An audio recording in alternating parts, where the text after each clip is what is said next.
Amateurs de sciences iconoclastes, bonjour. Alors aujourd'hui, je vais vous parler d'un sujet qui m'a toujours impressionné, qui m'a toujours questionné surtout. C'est la fameuse formule d'Einstein, E égale mc2. Alors, j'ai toujours été, disons, un petit peu gêné par cette formule, et quand je me suis renseigné, j'ai été encore plus gêné. Je me souviens par exemple d'un article, c'était sur Wikipédia, si mes souvenirs sont bons, où on disait que la matière est de l'énergie et qu'on le voyait tout simplement quand on consommait de la matière, qu'elle dégageait de l'énergie, le poids de matière diminuait. Alors il y avait plusieurs exemples, dont un qui m'a carrément abasourdi. C'était la personne disait que quand on faisait brûler du bois, le poids du combustible diminuait, le poids de la matière diminuait, ce qui était en rapport avec la fameuse formule E égale mc2. Alors bon, ça on va l'éliminer tout de suite, hein. Tout le monde sait bien que quand le bois se consume, c'est le carbone qui s'oxyde, qui se transforme en CO2 et qui se disperse dans l'air. Ça n'a rien à voir avec ce qu'on appelle l'énergie de masse. En revanche, ce que tout le monde pense, et alors il y avait d'autres exemples aussi qui disaient que dans une pile atomique, dans une centrale atomique, quand l'électricité est dégagée, le poids de l'uranium diminue. Effectivement, ça existe, ça a été vérifié, il n'y a aucun problème là-dessus. Donc quand on parle toujours de masse et de matière, on pense généralement à l'énergie atomique, ce qu'on appelle vulgairement l'énergie atomique. Et ça m'a gêné aussi, parce qu'en fait, on sait très bien que ce n'est pas la masse de l'uranium elle-même qui fournit l'énergie, ce sont les relations entre les composantes des atomes d'uranium et surtout les forces qui s'exercent à l'intérieur, et essentiellement ce qu'on appelle la force forte, c'est ça qui dégage essentiellement l'énergie. Ça n'a rien à voir avec la masse proprement dite. Et pourtant, Einstein a démontré ça. Alors, j'ai donc repris dans mon petit bouquin la démonstration d'Einstein, qui est assez géniale, il faut bien dire ce qui est, mais bon, c'est l'habitude d'Einstein, un petit peu quand même d'être génial. Alors, je vais essayer de montrer ça, je ne vais pas le recopier parce qu'on n'en sort plus, et puis d'autant plus que s'il a très bien écrit lui-même, voilà. En fait, il est parti de la formule de l'énergie cinétique, qui est donc M facteur de V2 sur 2, et qui, en relativité, s'énonce sous la forme mc2 sur gamma, c'est-à-dire sur racine de 1 moins v2 sur c2, ou plutôt gamma mc2. Ensuite, en appliquant les équations de Maxwell, il s'est dit, mais si un corps se promène dans l'espace, il a donc une énergie cinétique qui s'exprime par cette formule, mc2 sur racine de 1 moins v2 sur c2. Et si on lui envoie une autre énergie, une énergie qu'on appellera par exemple E1, une quantité d'énergie E1, donc voilà, E01, et bien la nouvelle quantité d'énergie s'appellera M plus E1, E0. Hein. La nouvelle quantité d'énergie sera M, c'est-à-dire ce que nous avions au départ, plus E0 sur C2, le tout multiplié par C2. Et sur racine de 1 moins V2 sur C2, bien sûr. Et donc il dit, bien à ce moment-là, la masse va donc augmenter, puisque la masse ne sera plus M, mais M plus E0 sur C2. Et donc l'énergie qu'on a envoyée à ce corps est devenue de la masse. Et il finit par dire, alors l'expression m'a beaucoup impressionné, parce qu'il dit, tout se passe comme si. Et oui, mais je ne trouve pas que ce soit vraiment une démonstration scientifique, ce genre de choses. Et pourtant, bon, il a raison, ça a été vérifié, etc. Alors bon, voilà, donc un petit peu mon malaise. Il y a une autre démonstration qui est celle qui est expliquée dans ma faculté, dont vous savez, ceux qui me suivent savent que je la conteste plus ou moins, même beaucoup, parce qu'elle part de l'espace-temps, et on démontre l'espace-temps par un procédé mathématique, qui est un petit bijou de mathématiques, il faut dire ce qui est, mais on part d'un groupe d'équations, au départ, 4 équations à 4 inconnus, qui sont donc ces 4 inconnus, qui se révèlent être ensuite les dimensions d'un espace à 4 dimensions.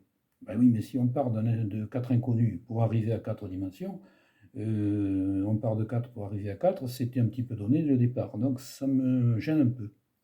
Et en plus, la démonstration de E égale mc2, dans ce cas-là, est basée sur les forces, disons, on part d'un corps qui se déplace dans l'espace, que l'on dévie, donc on y exerce une force qui entraîne une impulsion, et tout cela, avec les calculs, finit par arriver à la démonstration de E égale mc2. Et oui, mais seulement quand on a démontré E égale mc2, on est parti d'un corps en mouvement, sur lequel on a appliqué une force, et on arrive à une énergie qui est en fait de l'énergie cinétique. Donc on est toujours dans l'énergie cinétique. Je remarque aussi que dans la démonstration d'Einstein, en fait, il mélange l'énergie cinétique d'un corps avec ensuite l'autre énergie que l'on peut apporter à ce corps. Alors il disait de l'apporter par exemple au moyen d'ondes radio, ce qui est effectivement très possible. Il disait aussi qu'on n'a pas pu le vérifier expérimentalement parce qu'on n'avait pas à son époque les moyens de vérifier ce genre de choses. Je ne sais pas si on les a maintenant aussi, parce que la vitesse de la lumière est un facteur d'une telle importance qu'il est difficile d'avoir quelquefois des mesures très précises là-dessus. Bon, je ne sais pas, mais ça me surprend. Et on est toujours à ce moment-là dans l'énergie cinétique. Alors, j'ai eu une idée un petit peu pour m'amuser, puisque plutôt je suis là pour m'amuser aussi. Alors, j'ai pris non pas une pomme, comme faisait Newton, pardon, parce que bon, faut quand même pas copier. Hein. Alors, j'ai pris une poire. Et je me suis dit, voilà une poire, voilà un corps qui est dans l'espace et qui est là. Imaginons que ce corps, je le lance. Je le prends et je le lance. Bon, au moment où il va passer devant moi, sur son élan, il va être animé d'une énergie. Cette énergie sera, comme nous disait Einstein dans son petit truc, et comme on dit dans tous les cours de physique, ça sera E égale M. J'écris toujours aussi mal, mv2 sur 2. Et puis supposons qu'on soit suffisamment fort pour lancer notre poire à la vitesse de la lumière. Eh bien l'énergie deviendra mc2 sur 2. Et on est déjà pas loin de notre formule E égale mc2. Simplement on a divisé par 2 parce que c'est comme ça, c'est ce qu'on a trouvé, le résultat qu'on avait trouvé avec des expériences empiriques. Einstein décrit d'ailleurs que si on va plus loin, c'est ce que l'on peut trouver avec nos petits moyens et avec les moyens surtout des gens qui ont trouvé cette formule-là, qu'on peut trouver quelque chose de beaucoup plus précis maintenant. Il a certainement tout à fait raison.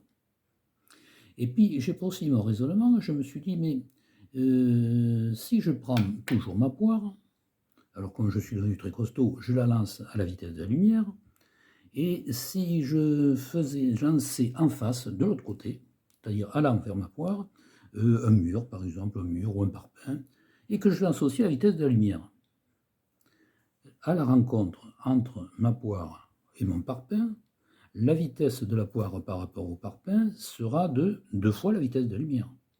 La vitesse de la poire, puis la vitesse du parpaing. Et nous aurons à ce moment-là une énergie qui sera... Alors, la vitesse donc de la poire sera 2c. Et notre énergie va devenir à ce moment-là m, la vitesse au carré, c'est-à-dire 4c2 sur 2. Et nous aurons donc 2mc2. Bon, voilà, je me suis amusé à dire ça, ça ne veut pas dire grand-chose. Mais ça veut dire qu'on a toujours une formule qui se ressemble toujours, qu'on est E égale mc2, E égale mc2 sur 2, E égale 2mc2. On a des formules qui sont très voisines les unes des autres, dont les deux miennes ne veulent pas dire grand-chose, c'est surtout pour fixer les idées. Mais d'abord, on est toujours en énergie cinétique, toujours en mouvement, et tout ça ne me paraît pas très probant. Alors, je me suis amusé à réfléchir justement sur qu'est-ce que peut être le statut de ma poire. Voilà, là je joue mon petit Newton. Non, j'ai pas fait une pomme, j'ai pris une poire. Qu'est-ce que c'est cette pomme? Cette pomme, elle est là, elle a une masse. Vis-à-vis de moi et vis-à-vis de mon référentiel et le nôtre qui est la Terre, elle ne bouge pas. Elle n'a donc aucune énergie. En revanche, par rapport à la Lune, qui est en mouvement par rapport à elle, ou c'est elle qui est en mouvement par rapport à la Lune, on le prend comme on veut, elle a une énergie cinétique. Par rapport au Soleil, elle a aussi une énergie cinétique qui n'est pas la même. Et de même par rapport à toutes les planètes, par rapport à toutes les étoiles qu'il peut y avoir dans l'univers. Donc parler d'énergie cinétique, qu'est-ce que ça veut dire? L'énergie cinétique ne peut exister que par rapport à un référentiel ou un ensemble de référentiels. S'il se fait par rapport à rien, il n'y a pas d'énergie cinétique. Alors, cette formule qui nous dit E égale mc2, qui part de l'énergie cinétique au départ, c'est gentil, mais ça correspond à quoi?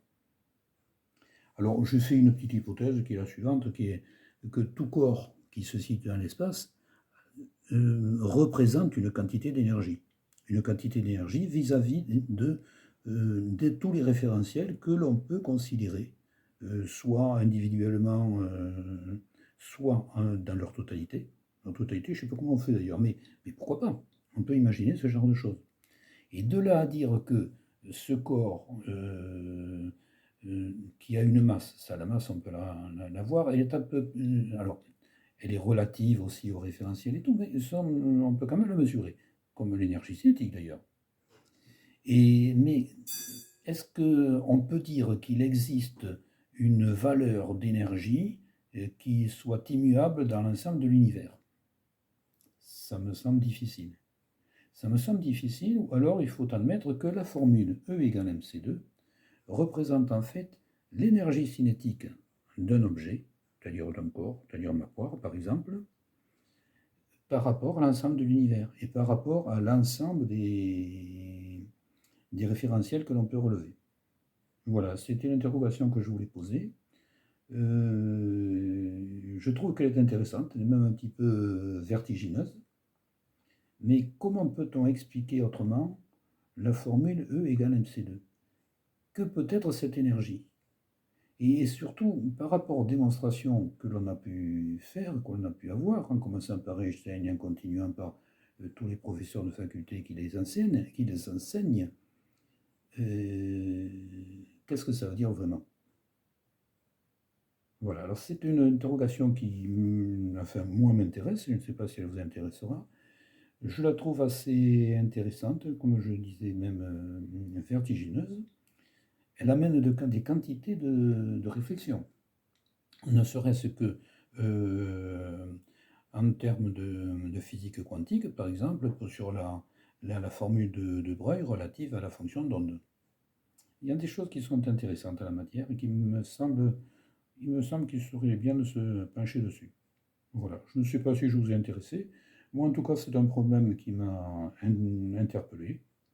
Et puis, ça ne m'empêchera pas de manger cette poire qui va être délicieuse, bien sûr. À bientôt.